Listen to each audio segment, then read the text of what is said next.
সুবহানা রাব্বিল আলা বলে সূর্য তাসবিহ পড়তে থাকে আর বলে হে রব আপনি যদি অনুমতি দেন পৃথিবীবাসীর জন্য আবার আলো নিয়ে ফিরে যাব, আর অনুমতি যদি না দেন আমি আপনার কুদরতি কদমে সিজদায় পড়ে পড়ে কাঁদতে থাকব।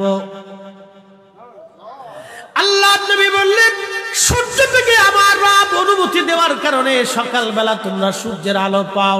কিয়ামতের পূর্ব সময় অনুমতি দেবে না, দেবে না, দেবে না, দেবে না। 6 মাস পার হয়ে যাবে, পৃথিবী অন্ধকারে নিমজ্জিত হয়ে যাবে, কান্নার রোল পড়ে যাবে, অন্ধকারে ছেয়ে যাবে সারা দুনিয়া। মানুষ বলবে সূর্যের কি হলো, সে কি হারিয়ে গেছে। সূর্য কোথাও খুঁজে পাওয়া যাবে না, আলো পাওয়া যাবে না, অন্ধকারে সারা পৃথিবীতে কান্না বেড়ে যাবে। এবার রব বলবে সূর্য উঠো। সূর্য পূর্ব দিক থেকে উঠার সময় পাবে না, পশ্চিম দিক থেকে উঠা শুরু হয়ে যাবে সূর্য। আল্লাহর নবী বললেন তওবার দরজা বন্ধ হয়ে যাবে, আর ওই সময় দক্ষিণ দিক থেকে একটা বাতাস আসবে। সমস্ত ঈমানদার সেই দিন মারা যাবে, কোনো ঈমানদার আর থাকবে না। আল্লাহকে আল্লাহ বলে ডাক দেওয়ার মতো কেউ থাকবে না। আল্লাহ ইসরাফিলকে বলবে ইসরাফিল সিংহায় ফুঁক দাও। আল্লাহর এই ফেরেশতা সিংহা হাতে নিয়ে মুখের কাছে নিয়ে আল্লাহর আরশে মুআল্লার দিকে তাকায় থাকে, একটা সেকেন্ডের জন্য এদিক আর ওদিক করে না। কখন রব হুকুম দিবে সিংহায় ফুৎকার দেওয়ার জন্য, যখন সিংহায় ফুৎকার দিবে কুরআন বলতেছে ইদাস সামাউ ফাতারাত, আকাশ ভেঙ্গে ভেঙ্গে ভেঙ্গে ভেঙ্গে পড়তে থাকবে। ওয়া ইদাল কাওয়াকিবু তাসারাত, সমগ্র নক্ষত্রগুলি ভেঙ্গে ভেঙ্গে ভেঙ্গে ভেঙ্গে পড়তে থাকবে। ওয়া ইদাল বিহারু ফুজ্জিরাত, সমুদ্রের তলদেশ উদ্দোলিত হয়ে যাবে, সমগ্র পানিগুলি পৃথিবীর উপরে আছাড় মারবে, আর ধুয়ে পাইলে সব পৃথিবীবাসীকে নিয়ে যাওয়া হবে।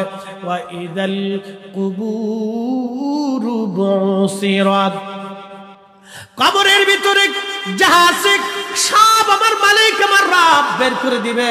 কবর থেকে মানুষ বের হইয়া সেই দিন হাসরের ময়দানের দিকে দৌড়াইতে থাকবে, সবাই উলঙ্গ থাকবে, কিন্তু আমার নবীকে আল্লাহ 70,000 ফেরেশতা বেষ্টন করাইয়া জান্নাতের পোশাক পরাইয়া মহাসম্মানে ফেরেশতারা মিছিল দিয়ে দিয়া আমার নবীকে হাসরের ময়দানে মাকামে মাহমুদে বসাবে। একবার জোরে বলা যাবে কি আল্লাহু আকবার। খুশি না বেজার? অল্প না বেশি? সৃষ্টি সব ল্যাংটা, কিন্তু আমার নবী জান্নাতের পোশাক পরা। সবাই সেই দিন একা একা আমার নবী 70,000 ফেরেশতা বেষ্টিত মিছিল দিতে দিতে মাকামে মাহমুদে নিয়ে যাওয়া হবে। সবাই চিন্তিত, নবী হাস্যোজ্জ্বলিত। আল্লাহ বলেন আসা আইয়াবা আসাকা রাব্বুকা মাকামান মাহমুদা, আপনাকে মাকামে মাহমুদ ওয়ালা করেছি। সৃষ্টির ভিতরে সবার মাথার উপরে যার কদম তিনি আমার আপনার নবী, আল্লাহর পরেই যার মর্যাদা তিনি আপনার আমার নবী, আল্লাহর হাবিব তিনি আপনার আমার নবী, মাকামে মাহমুদ ওয়ালা আমার আপনার নবী। আল্লাহ হাসরের ময়দানের মালিক ইয়াউমিদ্দিন, আর আমার নবী হচ্ছে শাফিউল মুজনিবিন। আল্লাহ হচ্ছে রব্বুল আলামিন, আমাদের নবী রাহমাতুল লিল আলামিন। আল্লাহ বিচার করনে বলা, আর আমরা নবী সুপারিশ করনে বলা। আল্লাহ পাক সেই দিন শাস্তি দেনে বলা, আর আমাদের নবী তাকে তরানে বলা। একসাথে বলা যাবে না মারহাবা। আমরা সেই নবীর উম্মত, মসজিদে জুতা চুরি করি। কি কথা করেন না? মসজিদে জুতা চুরি করি। বাজান মুসলমান খুব মনোযোগ দেন। হযরত ইউনূস আলাইহিস সালামের কথা বলছিলাম। মাছের পেটের ভিতরে ইউনূস, চিন্তা করলেন মরে গেলাম না বেঁচে আছি। লাড়াচাড়া দিয়ে দেখলেন না বেঁচে আছি। দাঁড়ায় গেলেন খোদার পয়গম্বর, দাঁড়াই দিয়ে সেজদার মধ্যে পড়ে গেলেন। মাছের পেটের মধ্যে সেজদার মধ্যে পড়ে বলতেছে লা ইলাহা ইল্লা আনতা সুবহানাকা। বিপদের দোয়া, কঠিন মুসিবতের মধ্যে যদি পড়ে যান তাহলে খতম ইউনূস এই দোয়াটা খতম দিতে থাকবেন। আল্লাহ যখন ইউনূস আলাইহিস সালাম এই জিকির শুরু করলেন, ইউনূসের এই জিকির আর ওই মাছের পেটের মধ্যে রইল না, এই জিকিরটা চলে গেল আরশে মুআল্লাতে। সুবহানাল্লাহ বলা যাবে? আরশে মুআল্লার পাশে এই জিকিরগুলি চারপাশ দিয়ে ঘুরতেছে। আরশে মুআল্লা ধরে রাখছেন 4 জন ফেরেশতা কাঁধে করে। এই চারজন ফেরেশতা আল্লাহকে ডাক দিয়ে বলে, রব আপনার বান্দা ইউনূস তিনি জীবনে ভালো অবস্থায় থাকার সময় আপনার জিকির করেছে, আজকে সে মাছের পেটের ভিতরে পড়ে গভীর সমুদ্রের মধ্যে আপনার জিকির করতেছে। আল্লাহ ইউনূসের জিকিরের আওয়াজ আরশে মুআল্লার চারপাশ দিয়ে ঘুরতেছে। আল্লাহ আপনি আপনার ইউনূসকে মাফ করে দেন। আল্লাহ নবী বলেন, উম্মত রে, ওই সময় যদি ইউনূস সিজদার মধ্যে পড়ে এই দোয়া না পড়তেন তাহলে কিয়ামত পর্যন্ত আল্লাহ ইউনূসকে মাছের পেটের মধ্যে ওইভাবে রেখে দিতেন। হযরত ইউনূস ওই সময় জিকির করতেছিলেন, এমন সময় ইউনূস আলাইহিস সালাম ডাক দিলেন, হে রব সমুদ্রের ভিতর থেকে আপনার জিকিরের আওয়াজ আসে, সমুদ্রের ভিতরে আপনার জিকির করে কে? আল্লাহ ডাক দিয়ে বলেন, ইউনূস তুমি সমুদ্রের ভিতরে জিকিরের আওয়াজ শোনো, সমুদ্রের পানি আমার জিকির করে, সমুদ্রের কঙ্কর আমি আল্লাহ জিকির করে, সমুদ্রের পাথর আমি আল্লাহর জিকির করে, সমুদ্রের বালুকণা আমি আল্লাহর জিকির করে, সমুদ্রের মাছ আমি আল্লাহর জিকির করে, সমুদ্রের শ্যাওলা আমি আল্লাহর জিকির করে, সমুদ্রের নিচে গাছ আমি আল্লাহর জিকির করে, সমুদ্রের নিচের পাহাড় আমি আল্লাহর জিকির করে। ওই জিকিরের আওয়াজ ইউনূস রে তোমার কানে লাগতেছে। আল্লাহ আল্লাহ ডাক দেখে, ইউনূস রে সমুদ্রের ভিতরে এমন কোন প্রাণী নাই যে প্রাণী আমি আল্লাহ জিকিরে না করে। একবার জোরে বলা যাবে সুবহানাল্লাহ। ইন্নাল্লাহা ওয়া মালাইকাতাহু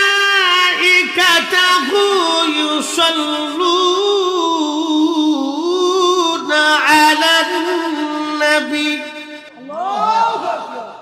আমি বলি নাই, কোরআন বলে নিশ্চয় আমি আল্লাহ এবং আমার ফেরেশতারা আমার রাসূলের উপরে দুরূদ আমরা পাঠাচ্ছি এবং আগামীতেও পাঠাইতে থাকবো। এখন ফেরেশতারা তো দুরূদ পড়ে, আমরা দুরূদ পড়ি, কিন্তু আল্লাহ তোর দুরূদ পড়ে না। তো আল্লাহ কি করে জানেননি?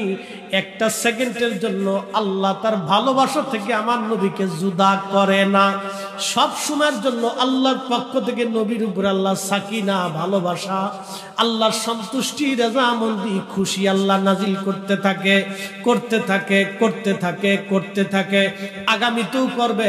এই জন্য আমরা জিকির করি আল্লাহর স্মরণ আমরা করি, আর আমার আল্লাহ তার নবীর স্মরণ করতে থাকে।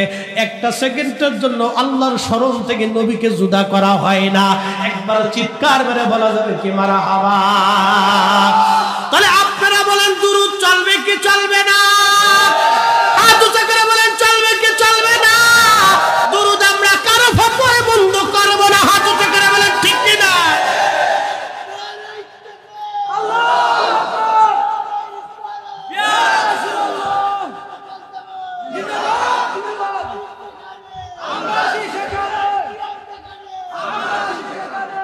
প্রিয়তারা কান্নাবাসী, মাইকের আওয়াজ যত দূরে যায়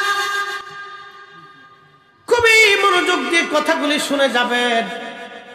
রাসূল কারীমের দরবারে, আল্লাহর নবীর দরবারে আপনি যদি বিরাট বড় শিক্ষা নিয়ে যায়, বলেন হুজুর আমি অনেক বড় মুফতি ছিলাম, এইগুলি দিয়ে আপনি আমার গোলাম হিসেবে, উম্মত হিসেবে পরিচয় দেন, তা হবে না। কোরআন বলতেছে ইন্না আকরামাকুম ইনদাল্লাহি আতকাকুম, নিশ্চয় তিনি আল্লাহর কাছে সম্মানিত। চেয়ারম্যান বলে আল্লাহ তাকে দাম দিবে না, মেম্বার বলে আল্লাহ দাম দিবে না, প্রধানমন্ত্রী দেখে আল্লাহ দাম দিবে না, রাষ্ট্রপতি দিয়ে আল্লাহ দাম দিবে না, অক্সফোর্ড ইউনিভার্সিটির চ্যান্সেলর দিয়ে আল্লাহ দাম দিবে না, কবি সাহিত্যিক দিয়ে আল্লাহ দাম দেবে না। আল্লাহর কাছে একটা দাম, কার অন্তরে তাকওয়া বেশি হবে। রিক্সাওয়ালাও হতে পারে, দিন মজুর হতে পারে, ঠেলা গাড়িওয়ালাও হতে পারে, মুসিও হতে পারে, মেথরও হতে পারে, আদা পাগল হতে পারে। আল্লাহর দপ্তরে তার যদি তাকওয়া বেশি থাকে, অন্তরে যদি খোদার ভয় থাকে, তার দাম আল্লাহর দরবারে বেশি। কানা ল্যাংড়া বুবা হতে পারে, সে যেই হোক না কেন আল্লাহর দরবারে তার দাম বেশি। কথা বলেন ঠিক কিনা? এক বাক্য শেষ। ইন্নামা ইয়াখশাল্লাহা মিন ইবাদিহিল উলামা।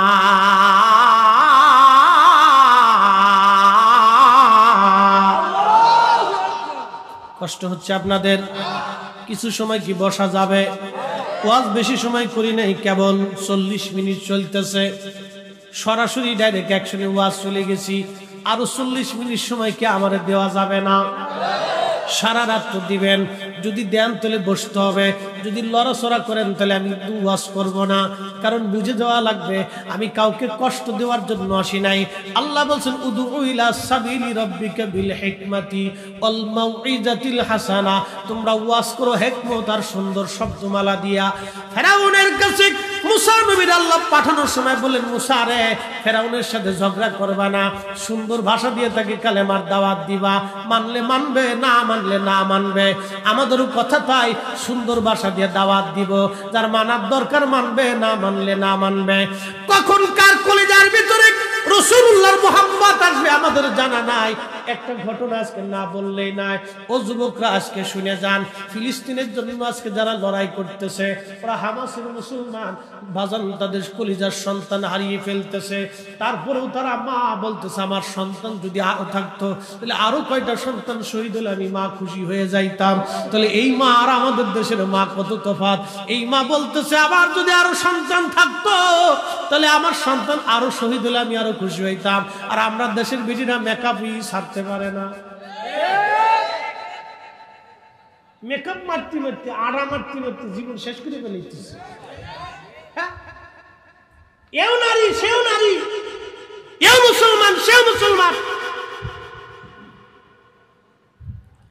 মেকআপ নষ্ট হবে দেখে আমার দেশের নারী ওযু করে না, কি কথা কন না কা? মেকআপ নষ্ট হবে দেখে আমার দেশের নারী ওযু করে না, নামাজ পড়ে না। মূল আলোচনার দিকে ফিরে যায়। ও মুসলমান, ফিলিস্তিনের কথা বলছিলাম যে কখন কার অন্তরে নবীর মোহাব্বত আসে আমরা জানি না। যুবক আজকে একটা ঘটনা শোনাই। ভারতের একজন লেখক তিনি বই লেখলেন, বইটার নাম হলো রঙ্গিলা রসুল। রঙ্গিলা রসুল লেখে এই বইয়ের মধ্যে তিনি লেখলেন মুহাম্মদ অধিক বিয়ে করেছিলেন তার কাম পিপাসা, নিজের যৌনতা, এইগুলি পিপাসা মিটানোর জন্য তিনি অধিক বিয়ে করেছিলেন। এজন্য বইয়ের নাম দিছে রঙ্গিলা রসুল। আচ্ছা বলেন, নবীর মহান চরিত্র নিয়ে যারা বাজে কথা বলে আমাদের আর বুঝার বাকি নাই ওদের জন্ম আতারে পাতারে ঝোড়ো জঙ্গলে হোটেলে মোটেলেই হইছে। বলেন ঠিক কিনা? সন্দেহ আছে? আছে আছে। কোরআন বলতেছে ওরা যারা ওদের জন্ম ভেদাল আছে। ইয়া হে রাসূল ওয়া ইন্নাকা লাআলা খুলুকিন আযীম, আপনি মহান চরিত্রের আধার। না এই চরিত্র কখনো ছিল, না কখনো হবে, না কোনো মা আপনার মতো চরিত্রবান সন্তান জন্ম দিবে। রাসূলের মতো কোনো সন্তান কখনো জন্ম কোনো মা দিতে পেরেছে? দিতে পারবে? এক বাক্যে শেষ। খাপ মনোযোগ দিয়ে মুসলমান, রঙ্গিলা রসুল লেখার পরে হাজার হাজার আলেম, হাজার হাজার মুসলমান ব্রিটিশ আমল চলে, তেমন কোনো প্রতিক্রিয়া নাই। কিন্তু পাকিস্তানের লাহোরে একটা যুবক, তার মুখে দাড়ি ছিল না, তার নাম ছিল ইলমুদ্দিন। একসাথে বলবেন কি মারহাবা?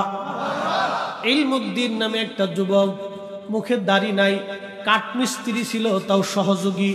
আচ্ছা বলেন তো 20 বছর আগে কাঠমিস্ত্রির কত বেতন ছিল? 30 বছর আগে কত ছিল? তারপরেও সহযোগী কাঠমিস্ত্রি সামান্য বেতনে কাজ করত, কোনোদিন খেত, কোনোদিন অর্ধেক বেলা খেত।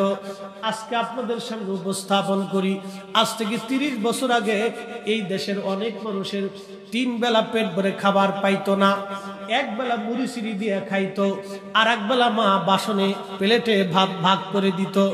অর্থাৎ যতগুলি ভাত ছিল সন্তান মিলে মিলে ভাগ করে দিয়ে বলতো যা আছে এটাই খাইতে হবে রে বাপ, এর বেশি দেওয়ার মতো আজকে আর সুযোগ নাই।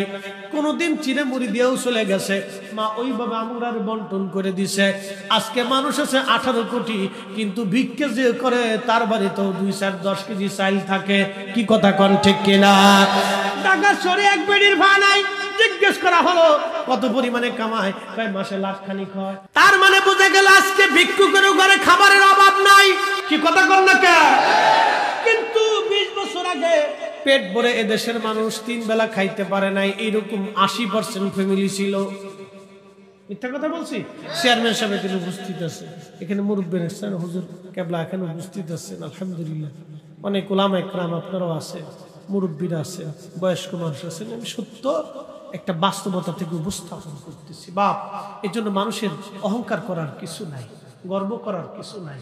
যিনি দেন তিনি আল্লাহ, যিনি নিয়ে যান তিনি আল্লাহ। আল্লাহ দিছে আবার আল্লাহ নিয়ে চলে যাবে। এই বাংলাদেশ আল্লাহ এখন খাবার রিজিক দিছে, আবার দেখা যাবে 2-4-5 বছর পরে অভাব দিয়ে অনটন দিয়ে আল্লাহ একবারে ক্লান্ত করে দিতে পারে। কথা বলে ঠিক কিনা? সবসময় সুখে দুঃখে শুকর হবে কার? আল্লাহ। হযরত ইলমুদ্দিনের কথা বলতেছি। ইলমুদ্দিন তিনি কোন রকম বেতন পাওয়ার পরে একটা ছুরি কিনলেন। ইলমুদ্দিনের চিন্তা হলো রঙ্গিলা রসুল লেখে আমার নবীর ইজ্জতের সে আঘাত করছে, হয় ও বাঁচবে না হয় আমি বাঁচবো, হয় ও মরবে না হয় আমি মরবো। এই কথা বলার পরে তখন ব্রিটিশ আমল চলতেছে, বর্ডার টর্ডার এত কিছু ছিল না। পাকিস্তানের লাহোর থেকে রওনা দিয়ে সে ভারতে আসছে। রঙ্গিলা রসুলের লেখকরে সে হত্যা করলো। হত্যা করার পরে পুলিশ তার অ্যারেস্ট করলো, নিয়ে চলে গেল। বিচার আদালত বসছে। ব্রিটিশদের বিচার তো অত্যন্ত কঠিন বিচার, তারা ঘুষ টুস খায় না। আমরা বাঙালি না হয় ঘুষ মুস খেয়ে ডাইন বাম করে এটা সেটা করি। বাজান রে, দুনিয়ার মধ্যে যারা অন্যায় বিচার করে কিয়ামতের ময়দানে তারা বিরাট বড় ক্ষতিগ্রস্ত হবে। দুনিয়ার মধ্যে যারা ন্যায় বিচার করে কিয়ামতের মাঠে আল্লাহ তারা আরশে মুআল্লার নিচে জায়গা করে দিবে। একবার জোরে বলা যাবে কি মারহাবা? খুব মনোযোগ দিয়ে শুনিয়া যান। হযরত ইলমুদ্দিন বিচারের কাঠগড়ায় ব্রিটিশ বিচারক থেকে জিজ্ঞেস করলো, ইলমুদ্দিন তুমি কি হত্যা করছো? বলে হ্যাঁ। কেন হত্যা করছো? বলে আমার রসুলের নামে ফায়সা কথাগুলো একটা বই লেখছে রঙ্গিলা রসুল, আমি সহ্য করতে পারি না, হয় মরবে না হয় আমি মরবো, এই জন্য আমি তাকে হত্যা করে ফেলছি। তখন বিচারক রায় দিয়ে দিবে। আদালত বলতেছে, উকিল যারা আছে তারা তো আবার বলতেছে বিচারক অপেক্ষা করেন। আমার যিনি মক্কেল তিনি আবেগের বশে কাজ করেছেন, তাকে একটু সময় দেন, বয়স অল্প, যুবক মানুষ, আমরা তার সঙ্গে কথা বলি, আজকে রায় দিবেন না, আর একটু সময় তাকে দেয়া হোক। সময় দেয়া হলো। এবার উকিল মহোদয় তিনি ইলমুদ্দিনের কাছে যা বলেন, ইলমুদ্দিন তুমি শুধু একটা কথা বলবা, তোমাকে ফাঁসির কাষ্ঠ থেকে আমি ছুটাই নিয়ে আসবো। ইলমুদ্দিন বলেন কি বলতে হবে বলেন? বলে বলতে হবে তুমি শুধু বলবা আমি আবেগতাড়িত হয়ে করে ফেলছি, আমার ব্রেন তখন ঠিক ছিল না, আমি কাজ ঠিক করতে পারি নাই, আমি তখন অসুস্থ ছিলাম, আমি আদালতের কাছে ক্ষমা চাই। শুধু এই কথাটা বলবা, তোমাকে ফাঁসি থেকে মুক্ত করে নিয়ে আসবো, জেল যাবত যাই হোক না কেন তোমাকে ফাঁসির থেকে খালাস করে নিয়ে আসবো। ইলমুদ্দিন হুঙ্কার ছেড়ে উকিলকে বলতেছে, উকিল আমার মামলার উকিলতে আপনার করতে হবে না, শোনেন আমি বুঝে শুধু তাকে হত্যা করেছি, আমি যার প্রেমের মালা গলায় দিছি তার জন্য ফাঁসির মালা গলায় দিতে পারি। আল্লাহু আকবার! কার হাত উঁচু করে বলেন আল্লাহু আকবার। রাসূলুল্লাহর মুহাব্বত কার কলিজার ভিতরে আসবে আমরা জানি না, ঠিক কি না? নবীর মুহাব্বত আসার জন্য অনেক পর্দা বলা হওয়া লাগে না, বিরাট বড় মুফতি হওয়া লাগে না, বিরাট বক্তা হওয়া লাগে না, বিরাট বড় অধ্যক্ষ উপাধ্যক্ষ চ্যান্সেলর প্রিন্সিপাল হওয়া লাগে না, বিরাট বড় শিক্ষিত চেয়ারম্যান মেম্বার এমপি মন্ত্রী মিনিস্টার ওসি ডিসিএসপি এগুলি হওয়া লাগে না। নবীর মুহাব্বত করার জন্য বাজান রে অস্ত্র শস্ত্র স্বাবলম্বী হওয়া লাগে না, এগুলি শিখা লাগে না। আল্লাহর নবীর মুহাব্বত কার কলিজায় কখন আসবে তারা কান্দার মুসলমান আমরা কেউ বলতে পারবো না।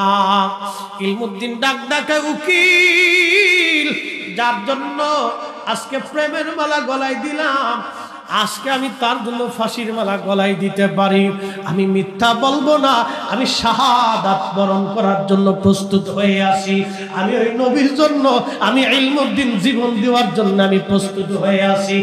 যুবক আপনাকে বলতেছি, সেই দিন ইলমুদ্দিনের জন্য ফাঁসির রায় দিয়ে দেওয়া হলো। ফাঁসির রায় যখন দেওয়া হয় তখন ইলমুদ্দিন মুস্কি মুস্কি আসে।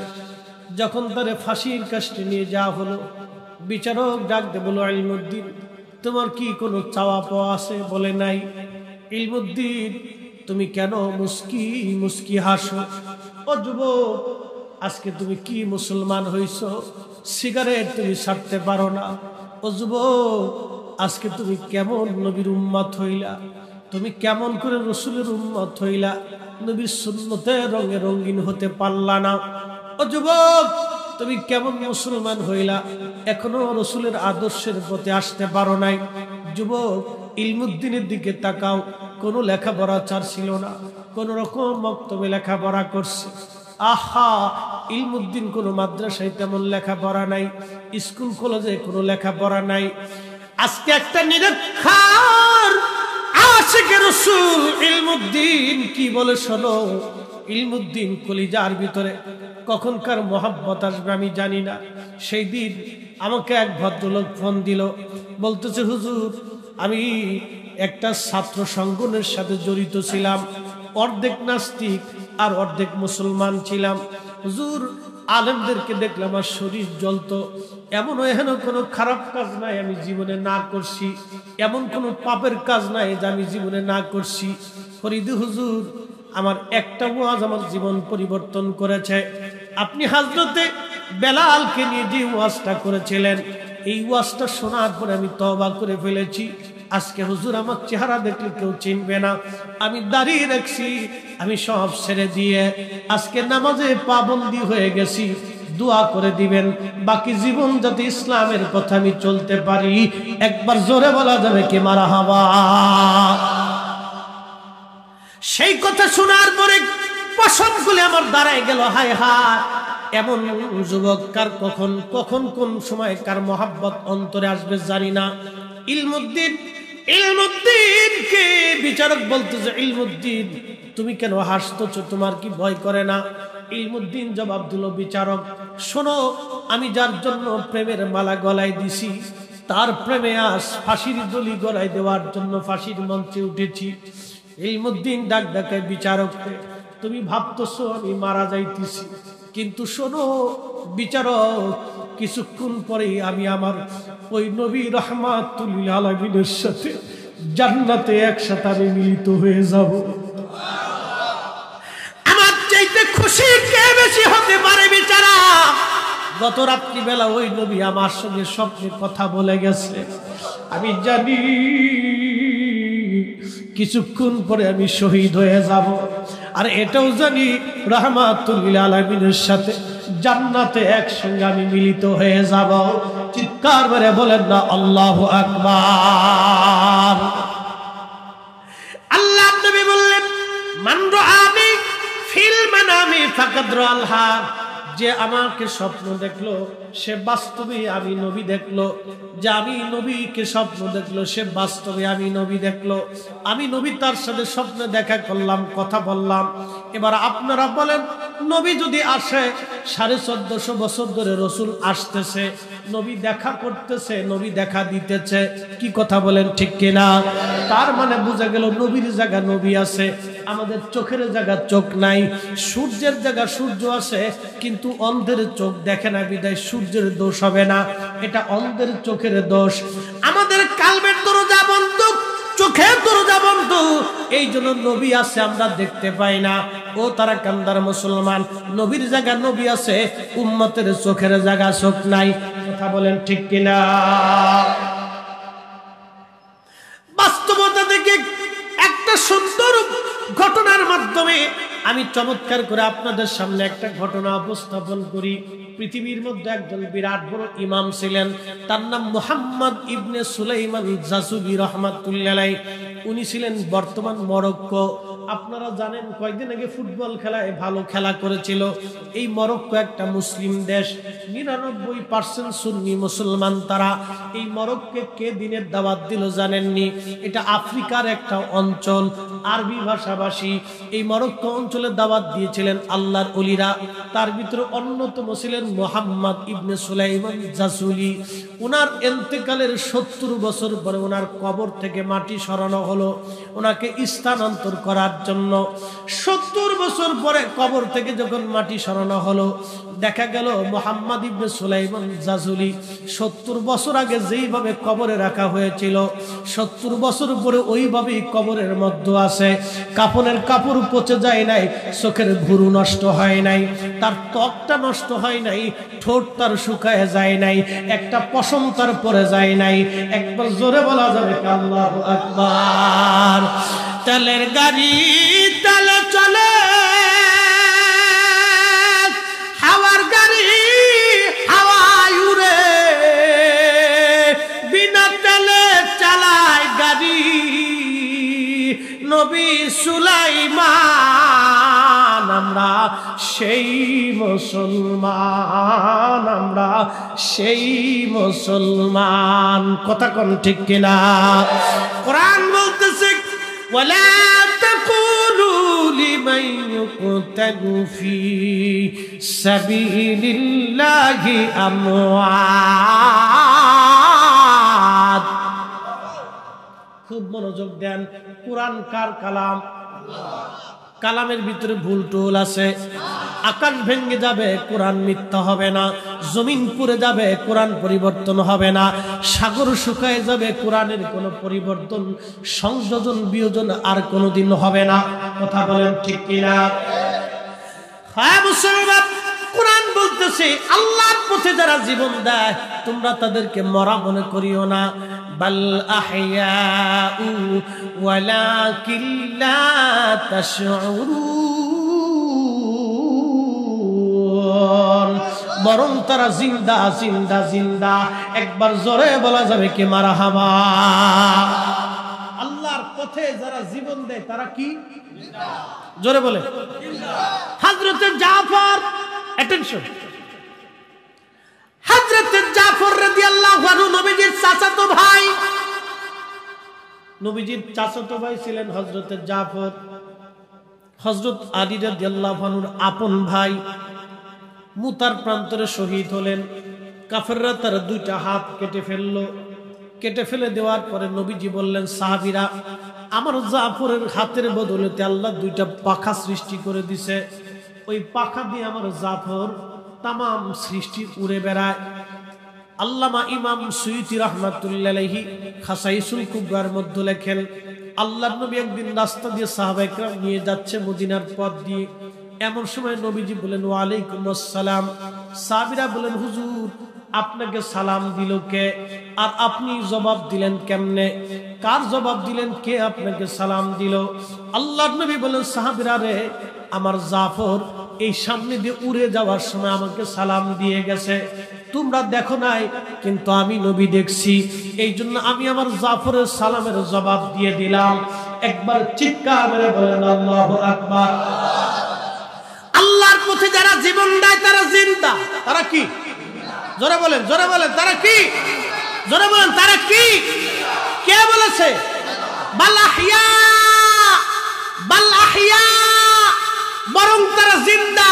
ওয়ালাকিন লা তাশউরুন, তোমরা অনুধাবন করো না, তোমরা বুঝো না। আল্লাহ বলে তোমরা অনুধাবন করো না, তোমরা বুঝো না।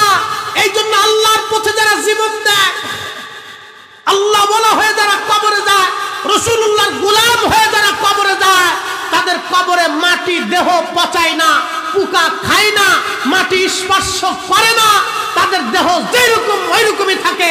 সুলাইমান জাজুলি 70 বছর পরে কবর যেমনে ওইরকমই ছিল, তার দেহ পচে নাই। কারণ কি জানেন? একটা আমলের কারণে। বলবো একসাথে বলেন তো আল্লাহু আকবার। উনি ওনার কিতাব দালাইলুল খায়রাতের মুকদ্দমার ভিতরে উনি ওনার জীবনের একটা ঘটনা লিখছেন। হযরত সুলাইমান জাসুলি বলেন, হে মা বোনেরা, আপনারাও আজকে শুনে যাবেন, মনোযোগ দিয়ে শুনে যান রে মা বোনেরাও শুনে যান। আমরা মানুষ তৈরি করা লাগবে, মানুষ। আমি নবী না চিনিলাম, কি যে ভুল করিলাম, ঠিক কিনা? আমি নবী না মানিলাম, কি যে ভুল করিলাম, ভস্মে ঢালিলাম ঘি, মানুষ হইয়া ভবেতে আসিয়া মানুষের করিলাম কি মানুষ হইয়া ভবেতে আসিয়া মানুষের করিলাম কি মানুষ হইয়া ভবেতে আসিয়া মানুষের করিলাম কি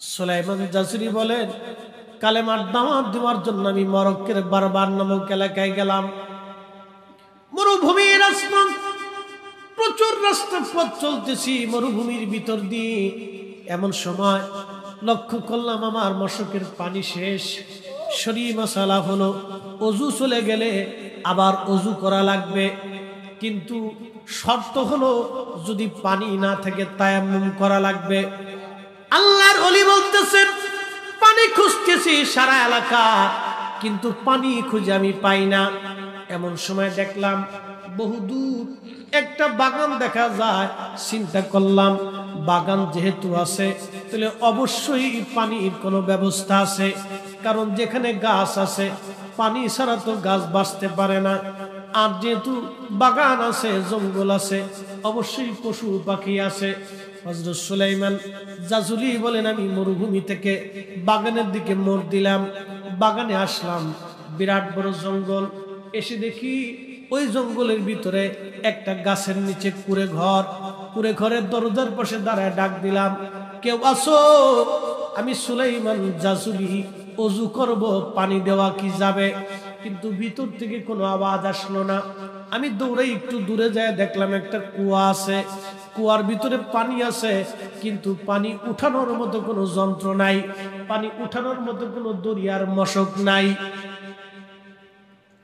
সুলাইমান জাসুলি বলতেছেন আমি একবার কুয়ার পাশ থেকে দৌড়াইয়া ওই ঘরের পাশে আসি আবার কুয়ার পাশে যাই আবার জঙ্গলে যাই দেখি পানি উঠানোর মতো কোনো ব্যবস্থা আছে কিনা বাজান রে সুলাইমান জাসুলি রাহমাতুল্লাহি আলাইহি বললেন কিছুক্ষণ পরে দেখি ওই কুড়ে ঘর থেকে একটা মেয়ে ছোট্ট একটা মেয়ে বের হয়ে কুয়ার পাশে দাঁড়ায়া আমার দিকে তাকায়া মুস্কি মুস্কি হাসে নারী সমাজ কথাগুলি আর শুনে যান তারা কান্দার মা বোনেরা ময়মনসিংহের মা বোনেরা শুনে যান আজকে আমরা কেন রাসূলুল্লাহর দুরূদের প্রতি হালাল হারামের প্রতি আমরা তাকিদ দেই মানুষ হওয়ার জন্য আমরা কেন বলি আজকে শুনে যান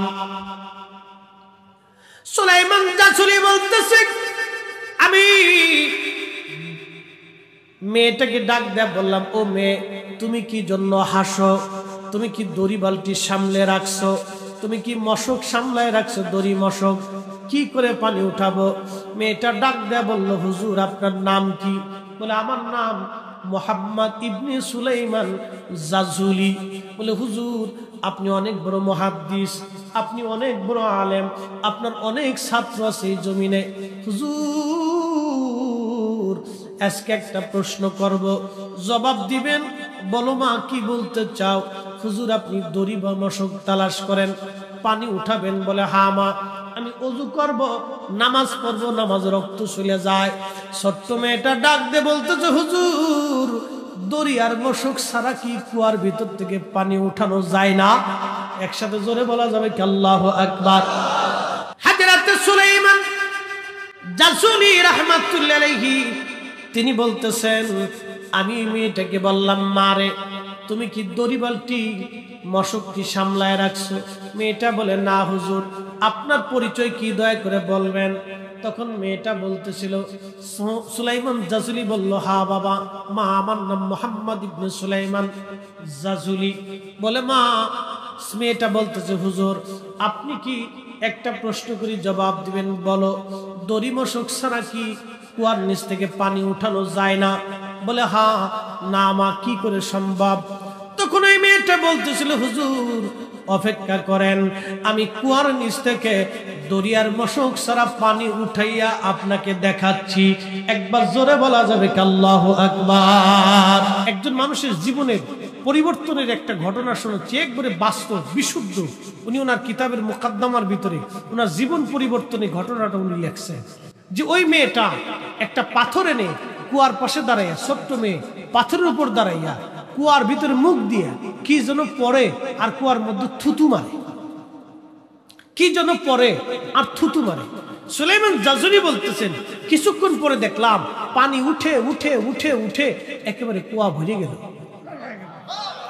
না হলো না, আরো জোরে বলেন আল্লাহু আকবার। এখানে হাজি কারা আছেন একটু হাত উঁচা করেন তো। হাজি হাজি যারা হজে গেছেন হাত উঁচা করেন, যারা গেছেন হজে হজে অথবা মক্কা মদিনায় চাকরি করছেন তারাও হাত উঁচা করেন। মক্কা মদিনায় যারা গেছেন, ওমরা গেছেন, হজে গেছেন, আচ্ছা হাত নামান। আপনারা বদরে গেছেন না? বদরে ওই যুদ্ধক্ষেত্রে দেখার জন্য অনেকেই জিয়ারা করতে গেছেন। যদি মুআল্লিম ভালো হয় তো আপনাদেরকে ঘুরে ঘুরে দেখাইছে। এই বদরে যাওয়ার সময় একটা কুয়া আছে, বীরে রুহা বীরে শেফা। এই বীরে রুহা বীরে শেফা, এই কুয়ার এখানে 70 জন নবী এই কুয়ার পানি পান করছে। একসাথে বলবেন না মারহাবা। কতজন নবী? 70 জন নবী। তো এই কুয়ার পানি শুকাই গেল। বদরের যুদ্ধে বিজয় নিয়ে সাহাবায়ে কেরাম আসতেছে। আসার সময় ওইখানে গেলেন, ওখানে একটা মসজিদ আছে, ওই মসজিদে 70 জন নবী নামাজ পড়ছে। এখন সেই ছোট মসজিদে সরকার এটারে সিমসাম করে রাখছে। তো ওখানে যে অনেকে নামাজও পড়ে, নফল নামাজ পড়ে, শুকরানা। তো ওইখানে এই সাহাবায়ে কেরাম এসে তাবু গেলেন। তাবু গাড়ার পরে সাহাবায়ে কেরাম বলেন ইয়া রাসূলুল্লাহ, বীরে শেফাতে কোনো পানি নেই। আল্লাহর নবী বীরে শেফার কাছে গেলেন। যাওয়ার পরে রাসূল করিম সাল্লাল্লাহু আলাইহি সাল্লাম থুতু মোবারক বীরে শেফার মধ্যে নিক্ষেপ করলেন। নবী থুতু পাওয়ার পরে বীরে শেফা চালু হয়ে গেল। 1450 বছর পরে আজকে লক্ষ লক্ষ কোটি কোটি মানুষ পানি নিল, কিন্তু পানি শেষ হলো না। ওই পানি আর অন্য কুয়ার পানি এক পানি না, ওই পানি শেফা। ওই পানি পান করলে মানুষের রোগ ভালো হয়ে যায়। একসাথে জোরে বলবেন আল্লাহু আকবার। না হয় না, আরো জোরে বলে, আরো জোরে বলে। তিনি আমাদের নবী, উনার থুতুর কারণে পানি বরকতওয়ালা হয়ে যায়, পানি শেফাওয়ালা হয়ে যায়, পানির ভিতরে বরকত আসে, কুয়া জিন্দা হয়ে যায়। ওই নবীর দুরূদ ও সালামে আমাদের কলব জিন্দা হবে, আমাদের হৃদয় জিন্দা হবে। কথা বলেন ঠিক না বেটা? হযরত সুলাইমান জাসুরি বলতেছে আমি দেখলাম কুয়ার ভিতর থেকে পানি উঠে উঠে কুয়া ভরে গেল। আমি আশ্চর্য হলাম। মেয়েটা দৌড়ায় ঘরের মধ্যে চলে গেল। আমি ওই পানি দিয়ে ওযু করলাম, নামাজ পড়লাম। নামাজ পড়ার পরে আমি খুব চিন্তায়, সারা জীবনের এত মুহাদ্দিসগিরি আমি করলাম, এত হাদিস আমি পড়াইলাম, এত ছাত্র আমার হলো, কিন্তু এই নিয়ামত তো আমি হাসিল করতে পারি নাই। কি করা যায়? দৌড়াইয়া ওই মেয়েটার ঘরের দরজার পাশে টুকা লাগাইলেন। ও মা, দরজা খোলো রে মা, দরজা খোলো। ও নারী সমাজ, আজকে আপনারা শুনে যান, আমাদের দেশের মেয়েরা বেপর্দা হয়ে যায়, বেহায়া হয়ে যায়, রাস্তাঘাটে বেপর্দায় চলে। মেয়ের উন্না থাকে পিছে, মেয়ে থাকে সামনে সামনে। ও নারী, সৌন্দর্য বাড়ানোর জন্য তুমি কত মেকআপ করলা, কত সুন্দর পোশাক পরলা, কিন্তু সৌন্দর্য হবে না। মেয়েদের সৌন্দর্য দুই জায়গা, 1 নম্বরে পর্দা, 2 নম্বরে নামাজ। যেই নারী পর্দা করে, নামাজ পড়ে, ওই মেয়েকে আল্লাহ নুরানি চেহারাওয়ালা বানায় দেয়। একবার জোরে বলা যাবে কি মারহাবা? চ্যালেঞ্জ 6 মাস দিয়ে গেলাম নারী সমাজকে, 6 মাসের জন্য দিয়ে গেলাম। 1 নম্বরে সালাত, 2 নম্বরে ওযু। পর্দা পর্দা, 1 নম্বরে পর্দা, 2 নম্বরে নামাজ। এই 2টা জিনিস দিয়ে গেলাম। কোন নারী যদি নিয়মিত 6 মাস এই কাজ করে, তার চেহারা অটোমেটিক সুন্দর হবে, একটু মেকআপ করা লাগবে না। আম্মাজান সারা, হাওয়া আলাইহিস সালামের পরে আম্মাজান সারার মতো এত সুন্দর নারী কোনো মা জন্ম দিতে পারে নাই। আল্লাহ এত সুন্দর করে তারা তৈরি করেছিলেন, জীবনে কোনোদিন মেকআপ করে নাই। হযরত ইব্রাহিম খলিলুল্লাহ তিনি স্ত্রী ছিলেন। আম্মাজান সারাকে মিশরের ফেরাউন ধরে নিয়ে গেল তার সাথে ব্যভিচার করার জন্য, আম্মাজান সারাকে হরণ করার জন্য, তার ইজ্জত লুণ্ঠন করার জন্য। আম্মাজান সারা 2 রাকাত নামাজ পড়ে আল্লাহকে বলতেছেন, হে রব, আমি আপনার বান্দি, আপনি আপনার খলিলের সাথে আমাকে বিয়ে দিয়েছেন। আল্লাহ, এই দুনিয়াতে আপনার খলিলের স্ত্রী আমি ছাড়া আর কেউ নাই। আল্লাহ, জীবনে কোনো পুরুষ আমার শরীর স্পর্শ করে নাই বেগানা। হে রব, আমি আমার নিজেকে পবিত্র রেখেছিলাম, শুধুই আপনার খলিলের জন্য আমার শরীরকে নির্বাচন করেছি। আল্লাহ, এই ফেরাউন থেকে আপনি আমার নাজাত দেন। ফেরাউন যখন হাত দিতে গেছে তখন ফেরাউনের সমস্ত শরীর আল্লাহ অবশ করে দিচ্ছে। না হইল না, আরেকটু জোরে বলবেন, আরো জোরে। ইব্রাহিম আলাইহিস সালাম ছিলেন বাইরে, আর খোদার খলিলের স্ত্রী ছিলেন অন্দর মহলে। আল্লাহ ইব্রাহিমের চোখের দরজা খুলে দিলেন, কালবের দরজা খুলে দিলেন। আজকে যারা বলেন যে নবী দেখে না, আমি বলবো আপনার চোখ কানা হয়ে গেছে। আপনি দুনিয়াতে ঈমান কানা, আপনি আসলে আকীদাও বুঝেন না, ঈমানও বুঝেন না, আপনি নবীও মানেন না, নবী চিনেনও না। ইব্রাহিম আলাইহিস সালাম তিনি বাইরে, আর আম্মাজান সারা তিনি ছিলেন অন্দর মহলের একবারে রাজ সিংহাসনের একবারে খাস মহলে। ফেরাউন ধরতে গেছে, আল্লাহ অবশ করে দিচ্ছে। ফেরাউন কান দেয়ার পায়। আগের মিশরের বাচ্চাদেরকে ফেরাউন বলা হতো। মুসা আলাইহিস সালাম যে ফেরাউনকে সুবাই করছে ওই ফেরাউন না, আরো একটা ফেরাউন। এই ফেরাউন ছিল লুচ্চা, সুন্দরী নারী দেখলে তাদেরকে উত্ত্যক্ত করত। তো ফেরাউন ডাক দেখায়, সারারে, তুমি আল্লাহর কাছে বলো আমারও যাতে মাফ করে দেয়, আমি তোমারে মুক্ত করে দেব। হযরত আম্মাজান সারা বলতেছে, আল্লাহ, ফেরাউন যদি এই অবস্থায় মরে যায় তো মানুষ বলবে আমি তাকে মেরে ফেলছি। আল্লাহ, তুমি তারে আবার সুস্থ করে দাও। সে মাফ সাপ চাইতেছে। মুমিনরা সবসময় দিল নরম থাকে, কথা কোন ঠিক কিনা? আজকের ফিলিস্তিন ইসরায়েল যুদ্ধ কেন হয় জানেন? এই যে আমরা যেমন দয়া করে রোহিঙ্গাদেরকে জায়গা দিছি, এরকম ফিলিস্তিনিরা আজ থেকে 70 বছর 75 বছর আগে এই ইসরায়েল ইহুদিদেরকে জায়গা দিছিল। আপনি ঠিক বললেও ঠিক, না ঠিক বললেও ঠিক, এটাই ঠিক। কি কথা কন না কে? ওরা ছিল রোহিঙ্গা।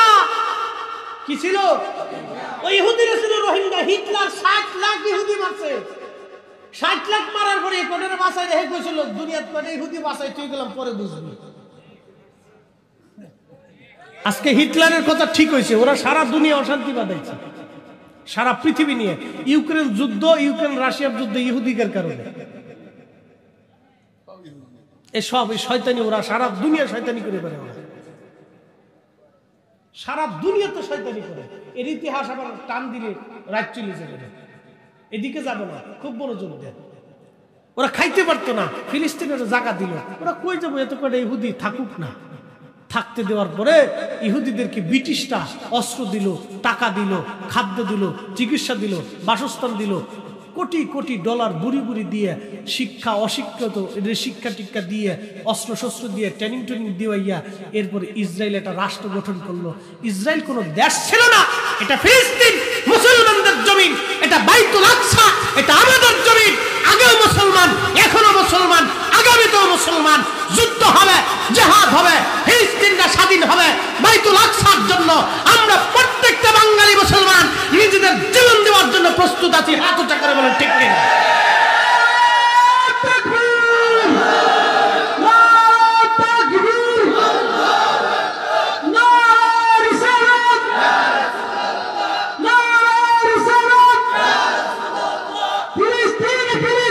জিন্দাবাদ, জিন্দাবাদ।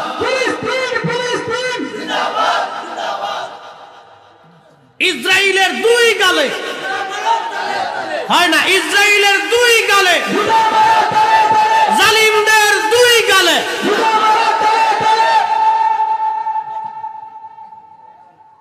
প্রিয় মুসলমান, এই ইহুদিরা ছিল রোহিঙ্গাদের মতো পথভ্রষ্ট। ফিলিস্তিনিরা তাদেরকে জায়গা দেওয়ার পরে আজ করুণ অবস্থা। প্রায় 10 লক্ষ ফিলিস্তিনিদের বাড়ি ঘর ওরা দখল করে নিছে। ওরা কেমন করে অত্যাচার করে জানেননি? রাত্রিবেলা ঘুমিয়েছেন আপনি, সকাল 10টার সময় নোটিশ আসছে, এই বাড়ি ঘর তুমি ছেড়ে দাও। যদি ছেড়ে না দাও তাহলে ধরে নিয়ে যাওয়া হবে। যদি কেউ প্রতিবাদ করত ধরে নিয়ে যাইতো তাকে, জেল জরিমানা দেয়া, কোনো বিচার সালিশ নাই। ওইভাবে তাকে ওই অবস্থায় জেলখানায় ধরে রাখতো, অত্যাচার করত, নির্যাতন করত। এইভাবে 10 লক্ষ ফিলিস্তিনের বাড়িঘর ওরা দখল করেছে। তার মানে ওরা দখলদার, ওরা জালিম। কথা কোন ঠিক কিনা? ওরা দখলদার, ওরা জালিম। তারা কান্দার মুসলমান। খুব মনোযোগ দেয়া যাক, আপনারা শুনে যান। হকের উপরে থাকাটাও এটা আমাদের জন্য ঈমান, সত্যের উপরে প্রতিষ্ঠিত থাকাটাও আমাদের জন্য ঈমান। বাজান, দুনিয়ার থেকে আজ আসি, কাল এই মাটির নিচেই ঘর হয়ে যাবে। একদিন মাটির ভিতরে হবে ঘরে, মন আমার কেন বান্ধ দালান ঘর, মন আমার কেন বান্ধ দালান ঘর। কথা বলেন ঠিক কিনা? বাজান, আজকে বলে দিয়ে যায়, আজকে আপনি মারা যাবেন। মারা যাওয়ার পরে কালকে সন্ধ্যা লাগার আগে আপনাকে কবরস্থ করা হবে। ও বন্ধু, ওই কবরে আপনার সঙ্গে কেউ যাবে না, বন্ধু বান্ধব যাবে না, আত্মীয় স্বজন যাবে না, সন্তান যাবে না, স্ত্রী যাবে না, পুত্র যাবে না, সবাই বিদায় জানায় চলে আসবে। বন্ধুরে, 6 মাস পরে তো আপনার সন্তান আপনার কথা ভুলে যাবে, আপনার স্ত্রী হয়তো ভুলে যাবে। যদি মা জীবিত থাকে তাহলে সারাটা জীবন মা কান্নাকাটি করবে। কি কথা বলেন ঠিক কিনা? মা ভুলে না রে বন্ধু, মা ভুলে না। সন্তান কানা হলেও মা ভুলে না, সন্তান ল্যাংড়া হলেও মা ভুলে না, সন্তান বুবা হলেও মা ভুলে না।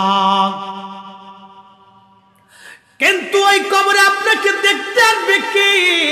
সবাই যখন আপনাকে ভুলে যাবে, একজন আপনাকে ভুলবে না, তিনি রাহমাতুল লিল আলামিন, তিনি নবী। নবী নবী গোলামি করলে ওই নবীর গোলামি করে যাওয়া লাগবে, দল করলে ওই নবীর দল করে যাওয়া লাগবে, জীবন দিলে ইলমুদ্দিনের মতো নবীর জন্য জীবন দিয়ে যাওয়া লাগবে। কথা কোন ঠিক কিনা?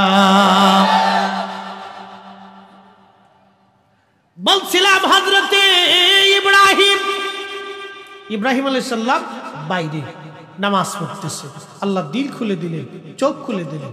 আম্মাজান সারা ভিতরে, ফেরাউন হাত দিছে, ধরতে গেছে, আল্লাহ অবশ করে দিল। আম্মাজান সারা বলে, রব তুমি যদি এখন মেরে ফেলাও তো মানুষ বলবে আমি তাকে মেরে ফেলছি। আল্লাহ তুমি হায়াত দিয়ে দাও, কাকুতি মিনতি করতেছে, জিন্দা বানাও। আবার সুস্থ করছে। আমাদের অঞ্চলে একটা প্রবাদ ছিল, এক বক্তা মাঝে মধ্যে ওয়াজ করতো, আগার খাসি দেগার পাড়া তোলালো, তবু পাড়ার ভোবো খাসলাত না গেল। কথা বুঝছেন?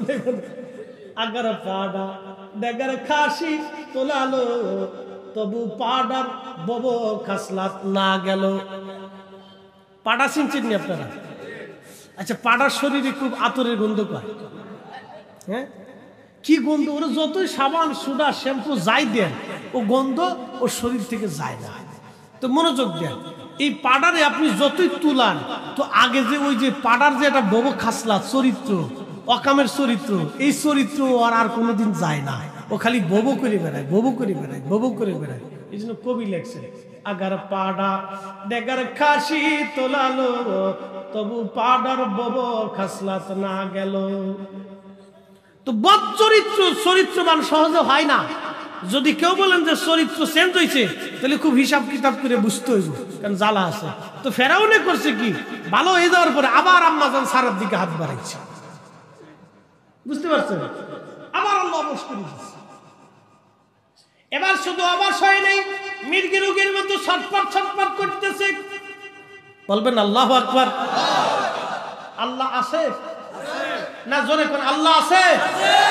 আল্লাহর ক্ষমতা কি আগের মতোই আছে? হ্যাঁ, আগের মতোই আছে।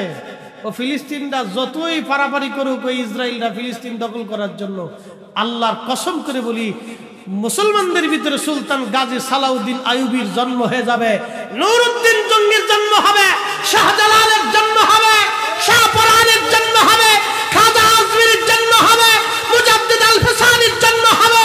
এক এক সময় এক একজনকে আল্লাহ পাঠাই দিয়া মুসলমানদের জমিন আল্লাহ দখল করাবে। কথা বলেন ঠিক না বেটা? ওরা যতই চেষ্টা করুক কাজ হবে না বাপ। তবে কিছু সময় মুসলমানদের রক্ত ঝরবে, অনেক রক্ত ঝরবে। অ্যাটেনশন তো হাত দিছে, আবার অবশ্যই ছটফট করে ফেরাউন কয়, সারা রে তুমি আবার আল্লাহর কাছে বলো, আমি ওয়াদা করলাম তোমার ক্ষতি করবো না, বালা হয়ে যাবে।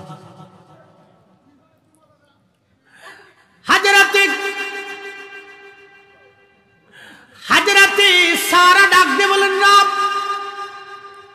এইভাবে যদি লোকটা মারা যায় তাহলে লোকেরা বলবে আমি মেরে ফেলছি। রব্বুল আলামিন তুমি তারে মাইরো না, আল্লাহ তুমি তারে মাইরো না, তুমি তারে আবার সুস্থ করে দাও। আবার সুস্থ করে দিছে, আবার হাত দিয়ে ধরতে গেছে, ওই চরিত্র সহজে তার ভালো হয় নাই। আবার আল্লাহ পাক অবশ করে দিলেন। এবার ফেরাউন ডাক কয়, সারা রে, ও সারা তুমি যদি আমারে মাফ করে দাও, আল্লাহর কাছে বলো, আল্লাহ যদি সুস্থ করে দেয়, তাহলে আমার একটা মেয়ে আছে হাজরা, আমি আমার হাজরাকে তোমার দাসী বানায় দেব। একসাথে বলবেন না মারহাবা?